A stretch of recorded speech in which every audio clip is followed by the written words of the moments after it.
Welcome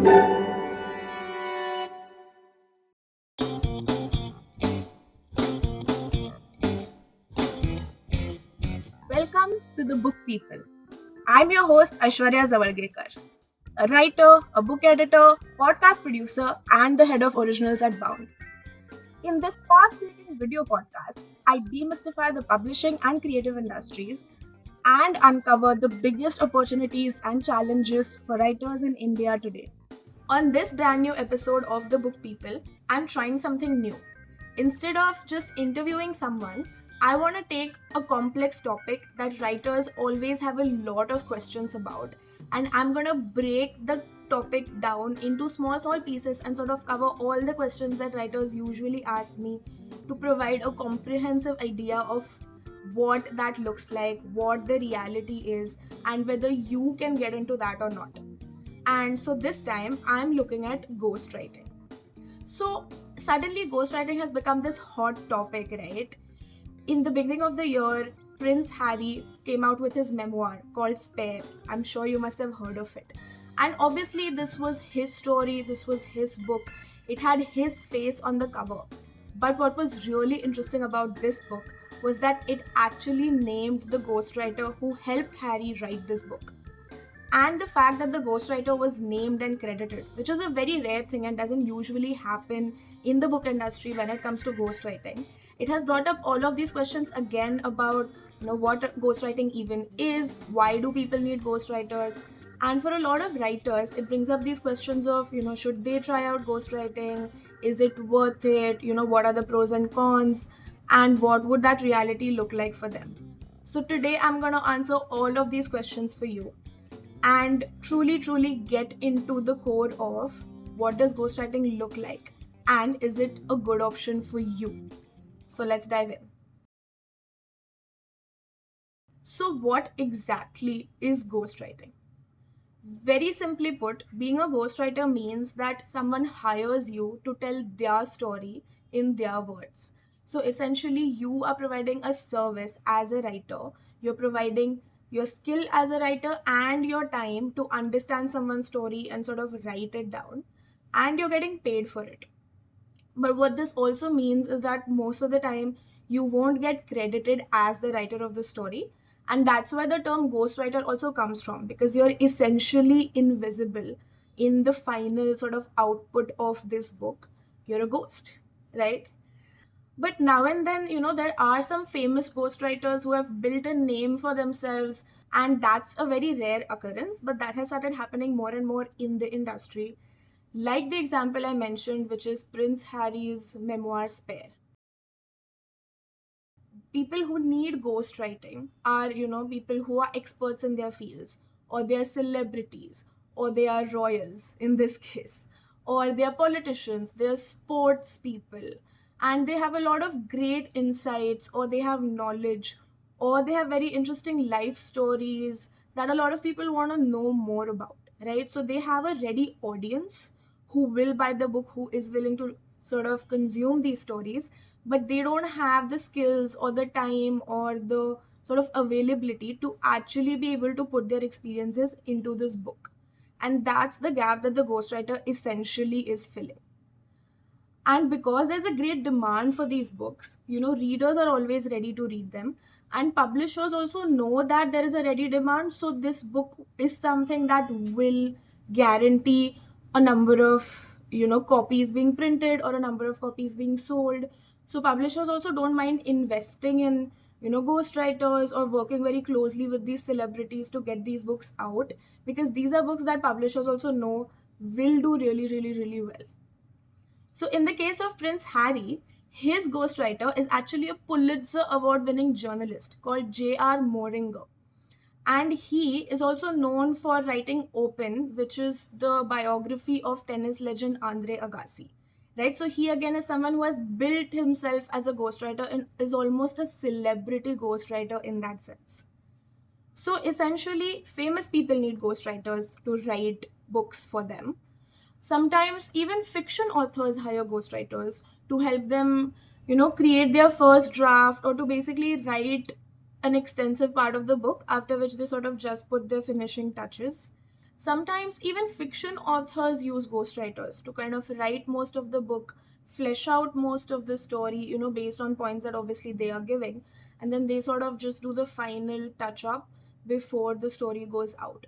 So that is also something that ghostwriting is kind of becoming, a huge part of. Then you have publishers hiring ghostwriters themselves. So instead of, the celebrities or the influencers going to the ghostwriter, publishers are going to ghostwriters to kind of work with these celebrities and get these books written. Then we also now have the novelization of movies and shows, right? So say you have a movie, or say for example, Star Wars, which was then turned into, novels. So that again is done by ghostwriters. And it's actually, in the case of Star Wars, it was Alan Dean Foster who novelized it, which is actually credited to George Lucas. So that again is an example of where the writing skill becomes an important sort of part or a gap that ghostwriters are then able to fill with their writing. This is just about books, right? But ghostwriting has now even gone beyond books. So sometimes ghostwriting is just about the content matter knowledge or the domain knowledge or domain expertise. For example, Gwyneth Paltrow's cookbook is actually ghostwritten by Julia Torshall, who is again a cookbook writer, right? So because she's kind of also writing in the same domain, she's able to, add her domain expertise, her knowledge, and her writing skills to kind of ghostwrite something together. So that again becomes important. And finally, what is now a new trend is, so far we've been talking about books, but it's also ghostwriting for LinkedIn, right? Or ghostwriting blog articles, ghostwriting thought leadership pieces, whether it's LinkedIn, whether it's a blog, whether it's magazine articles, whether it's a CEO speech. So again, this is where ghostwriting becomes important with domain expertise, with SEO knowledge, and these additional skills added to the writing skills to kind of do well as a ghostwriter and be successful and kind of pick and choose the kind of work you want to do. So, what are the pros and cons when it comes to ghostwriting? So, let's talk about the pros first. The first pro, obviously, is that you make money, right? In a field where, we talk about how with book publishing, writers don't often make a lot of money with royalties, but ghostwriters definitely are well paid, make a substantial amount of money.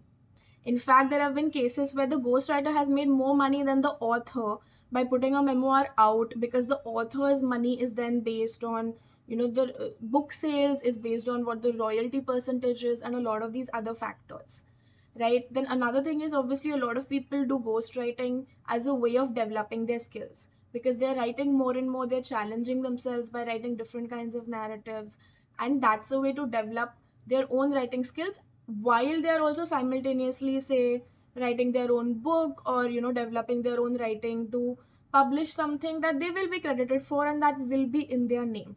So this is also not a, you can either only be a ghostwriter or you can only be an author kind of a thing. You can do both and you can kind of do both simultaneously.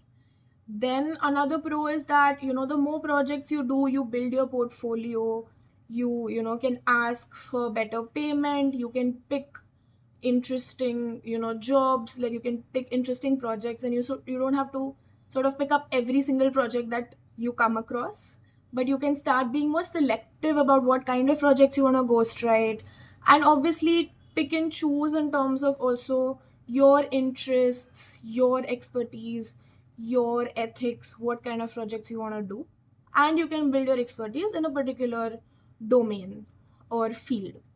Now let's go to the cons, right? What are the cons of ghostwriting? The biggest con, I think, is the fact that you don't get credit, right? Like, a lot of times you will be signing these non-disclosure agreements with your client, whether it's the influencer or the publisher. And most of the times what this means is, once that book is out, you can't even post on your social media and say, hey, I worked on this book, right? Or you can't even tell anyone. You can't take that book to sort of future clients and say, hey, these are the books I worked on, because of the NDAs that you have signed. So credit here becomes super important. You don't get your name on the book cover. You're not able to sort of take credit for the amount of effort you've put in. And for some people, that's, not okay, and sort of, so that's the decision that you need to make, whether you're okay with not being credited while doing the work, as long as you're getting paid for it. And obviously, because you've signed NDAs, you're not able to discuss, if things go wrong, or you're not able to use that work as a reference to get more work. Beyond that, some people also have ethical concerns with ghostwriting. It's a little bit of a gray area. For some people, it's completely acceptable. This is just sort of a gap that is being filled, it's an industry. But some people sort of have a lot of concerns in terms of, who is actually writing and who is getting credit for the work. These kind of questions, right? So this is something that now you have to decide for yourselves. If you want to become a ghostwriter, or if you are considering hiring a ghostwriter to write your work, you kind of have to take a call as a ghostwriter whether you want to do this. If you are going to do this, then is it a full-time hustle? Is this a side hustle? Are you okay with doing this full-time? Are you just doing it right now because you immediately need something and there's a very specific goal you have in mind, and once you achieve that goal, you're not going to do it? And whether you're okay with this whole credit question, because that dissatisfaction later will not help. The second question to ask yourself is, what kind of stuff do you want to write? Do you want to write books? Do you want to write LinkedIn posts? Then even within books, what kind of books? Are there specific domains or subjects that you're willing to write about? Is it like a fiction versus non-fiction kind of question? Is it expertise based versus, personal memories versus family history versus fiction? So these are the kind of decisions that you have to make to kind of figure out if this is the best option for you. Now we get to the real question, which is, how much can you actually earn by ghostwriting? Right? So now this depends a little bit. There is no fixed price. It depends on the field, on the scope of work, on your level of expertise. Ghostwriters usually get paid based on the number of words or the number of pages. So rates by word will usually look like something like 1 to 10 rupees per word. And again, this depends on what the scope of work is, what the timelines are, the deadline, how much research do you need to do, right? How much of your time overall is going into basically working on this project? Do you have to meet with the client a lot or shadow them for say weeks on end in order to get the stories, in order to write this book? Or is it something where they're kind of just handing over all of this research material to you, and you essentially need to read through it and write something?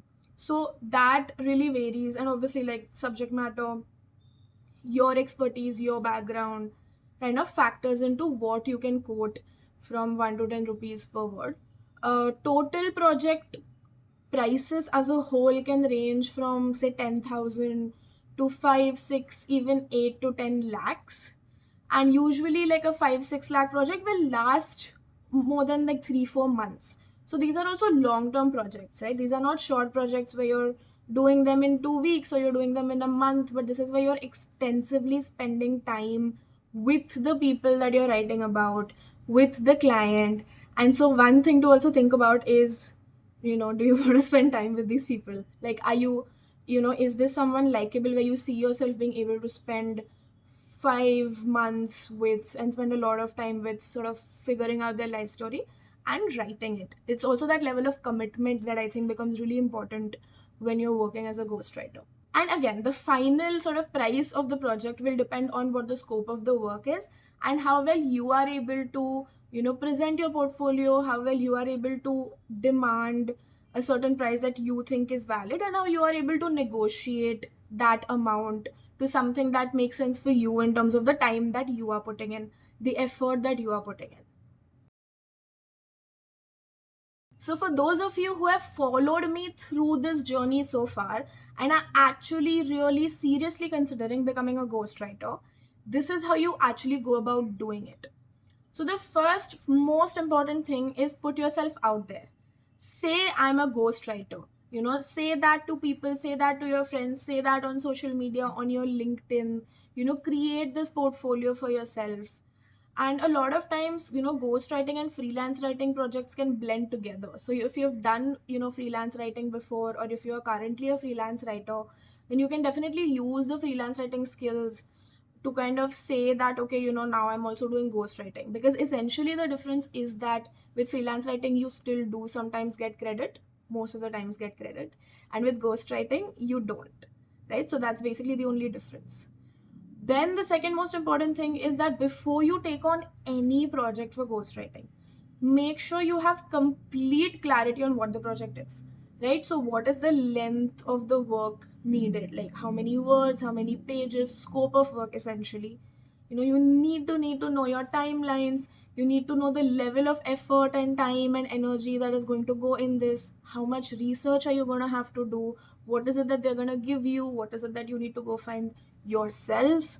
Do you have to physically go to places and do research? I think that's the most important thing. Is also how much field work is this going to need, right? Are you going to have to travel all over the city and hunt things down yourself and do the research? Because then that is something that you need to factor into your pricing in terms of how much time this is going to take you. Then another important thing to ask about is, whether you're just writing or whether you're also editing the work. And obviously, most of us as writers also edit our own work, so we're used to it. But it's an important distinction to kind of know that, whether you're writing this and there's going to be someone else who is going to do the editorial part of it and go through your work. Or is the expectation that, say, once you've finished writing a book, right, like a full, say, 200-page manuscript, are you then going through and doing developmental edits and copy line edits and kind of also doing that work? Because that again is an additional skill and additional work that you should also be sort of charging separately for. Other things to know about with these projects is, who is your point of contact? Who are you going to be coordinating with? Who is going to be giving you information and approvals? How often are you going to be in touch with them? Often ghostwriting is something where you're working very intimately with people. So whether it's the person that you're actually writing about, whether it's some point of contact, you need to constantly be in touch with them. You need to be checking in with them once a week or even more often than that. You need to be able to have the skill of talking to people and getting them to reveal the stories, right? Which becomes very important when it's sort of personal stories. That are you able to ask the right questions, get the right details, get these nuances, get the tone, get these stories out of the people. So again, that is something that this element of having people skills and being very emotionally intuitive also becomes important. Then finally, the most important thing to know is, what is the payment, how is it broken down, right? Because they're not going to pay you everything upfront. So you also need to make sure that it's not that you're finishing the entire project and then you're getting paid. So usually payment will be staggered based on certain milestones in the project. So how is the payment being staggered? What are these milestones? These are the kind of things you need to know. Then you need to know, what are the rights? Do you have to sign an NDA? Who owns the copyright of the written piece in the end? If you are, also an illustrator, you're making some graphics, or you're a photographer and you're adding photographs, do these belong to you? Will you be getting any form of credit, right? So are you getting any kind of credit? Can you use this in your portfolio? Are you going to get testimonials? Can you tell people in the future that this is a project that I did? Again, super important question to ask. And once you've asked all of these questions and gotten all the answers for them, make sure all of this is written down, that you have all of this in writing, you're completely clear, there are no misunderstandings, and that you have a signed agreement with the client or with whoever you're dealing with before you get started. So most of these things, if you actually notice, are very similar to the kind of tips that people give to freelance writers. So if you're a freelance writer, definitely follow most of this as well, because I think it's equally valid. But it's important to really be able to, be upfront, know all the information, and get everything in writing. So if all of this that I just revealed to you has got you all excited and pumped up and not intimidated, then maybe it's time to take that leap and get into ghostwriting. Also, if you don't know, Bound actually does a lot of ghostwriting as well.